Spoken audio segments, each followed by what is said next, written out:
আমরা অসংখ্য মানুষ আল্লাহর কাছে চাই, আচ্ছা আল্লাহ যদি আমাদের দেয় আল্লাহর কিছু কম হবে?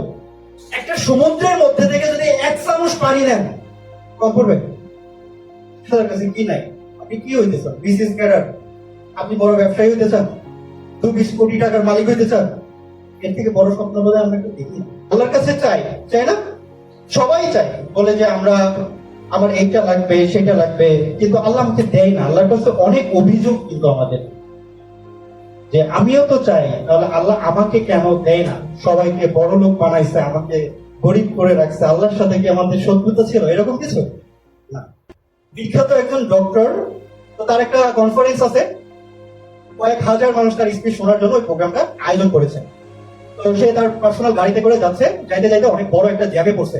পড়ার পরে তখন বলছে আমার তো আর আধা ঘন্টা পরে ফ্লাইট, আমাকে ঢুকতে হবে এয়ারপোর্টে, তাহলে আমি কি করতে পারি? ড্রাইভারকে বলেছে। তখন ড্রাইভার বলেছে যে স্যার আপনি গাড়ি থেকে নেমে যদি এই লেনটা পার করে যদি আপনি একটা সিএনজি বা উবার ধরে চলে যান, আপনি খুব দ্রুত এয়ারপোর্টে পৌঁছাতে পারবেন।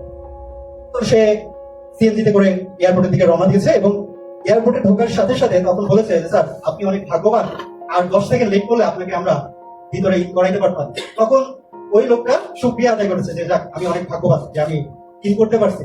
এবার ফ্লাইটে শুরু হয়েছে, তারপর 1 ঘন্টা যখনই যাচ্ছে তখন প্লেনের ককপিট থেকে অ্যানাউন্স আসছে যে আপনারা আপনাদের সিট বেল্ট গুলো ভালোভাবে বেঁধে নেন, আবহাওয়া এতটাই খারাপ আমরা প্লেন আর ফ্লাই করতে পারছি না, সামনে যে কোনো এয়ারপোর্টে আমরা ল্যান্ড করব।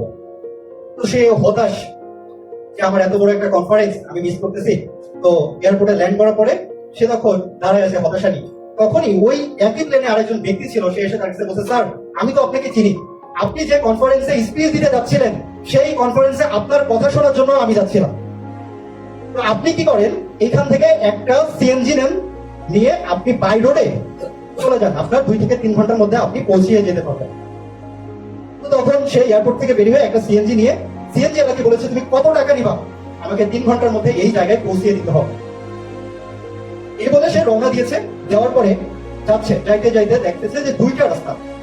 তো একটা রাস্তায় চলে গেছে, যাওয়ার পর দেখতেছে যে অনেক ঝড় বৃষ্টি, ওই যে আবহাওয়া খারাপ ছিল উপরে ওই জায়গাটাও ঝড় বৃষ্টি, বিদ্যুৎ চমকাচ্ছে, ডাক পড়তেছে, অনেক সমস্যা। আবার এই যে 2টা রাস্তার মধ্যে একটা চুজ করছে, তখন ওই সিএনজি ড্রাইভার বুঝতে পেরেছে যে তারা ভুল রাস্তায় চলে আসছে। তখন বলেছে যে স্যার আমরা তো ভুল রাস্তায় চলে এসেছি। এই কথা শোনার পরে ওই ভদ্রলোক কাগজপত্র যা সব ছুড়ে মেরে বলছে তোমার যা ইচ্ছা তাই করো, তোমাকে বলেছিলাম আমার একটা কনফারেন্স ছিল, কত টাকা লাগবে আমি সেটাও তোমাকে অফার করেছিলাম, তুমি যদি নাই চিনো তাহলে আমাকে এই রাস্তায় কেন নিয়ে আসতো? তখন বলেছে স্যার আমরা তো ভুল করেই ফেলেছি, এখন দেখেন আমাদের জীবনটা আগে, আমরা যদি এই রাস্তায় আরো সামনে আগাইতে থাকি আমাদের জীবন মরণের সন্ধিয়ান, আমরা আগাইতে পারবো না। তার থেকে ভালো আমরা সামনে কোনো একটা আশ্রয়ে এই কোথাও, এটাই আমাদের জন্য ভালো। ভবিষ্যতে যদি বেঁচে থাকেন এরকম কনফারেন্স অসংখ্য আপনি করতে পারবেন। তো এই কথা বলার পরে একটা বাসার সামনে যে দাঁড়িয়েছে, দাঁড়ানোর পরে ওই ভদ্রলোক বাড়িতে যায়, গেটে নক দিচ্ছে। দেওয়ার পরে একটা মুরব্বী মহিলা এটা খুলে দিচ্ছে, দিয়ে বসছে। বসার পরে উনি তো অনেক জ্ঞানী মানুষ, ডক্টর এবং পাবলিক স্পিকার, উনি অবজার্ভ করছে যে বিষয়টা কি হচ্ছে। এই মহিলা এই বাসায় শুধুমাত্র একজন থাকে, সে দেখা যাচ্ছে ইবাদতে পড়ে আছে, আল্লাহর কাছে দোয়া কালাম নামাজ কালাম নিয়ে সবসময় সে পড়ে আছে। তো তখন বলেছে যে আপনি চাচি আপনি আমাকে যে এই বাসায় আশ্রয় দিলেন, এমনও তো হতে পারতো আপনার এই বাসায় চুরি হতে পারতো, ডাকাতি হতে পারতো, আপনি কি মনে করে আমাকে আশ্রয় দিলেন? তখন বলেছে যে বাবা আমার এখানে হারানোর মতো কিছু নাই, এই বাসায় আমি এবং আমার এই যে ছোট্ট একটা নাতি আছে ও বিকলাঙ্গ রোগে আক্রান্ত। তো বলতেছে আপনি যেহেতু এত সমস্যার মধ্যেই আছেন, তো এত কি ইবাদত করেন? বলতেছে আমার জীবনেও কোনো চাওয়া পাওয়ার কিছু নাই, আমার একটাই চাওয়া, সেটা হচ্ছে আমার এই যে নাতি, এখানে আমি অনেক ডক্টর দেখিয়েছি, আমার সম্পদ সবই শেষ, আমাকে বলেছে দিল্লিতে একটা ডক্টর আছে সেই ডক্টরের কাছে নিয়ে যেতে হবে। তো বাবা আমি তো মুরব্বী মানুষ, আমার বয়স হয়ে গেছে, আমার সম্পদ নাই, আমি প্লেন বা দিল্লি আমি কিভাবে নিয়ে যাবো, আমার তো সম্ভব না। এই জন্য আল্লাহর কাছে শুধু আমি একটাই দোয়া করি যে আল্লাহ কোনো না কোনো ভাবে ওই ডক্টরের কাছে আমার নাতিকে নিয়ে যাওয়ার ব্যবস্থা করে দিতে। তখন ডক্টর মানে নির্বাক হয়ে গেছে, বলছে কোন ডক্টর? ও বুঝতে পারছে দিল্লির কোন ডক্টর।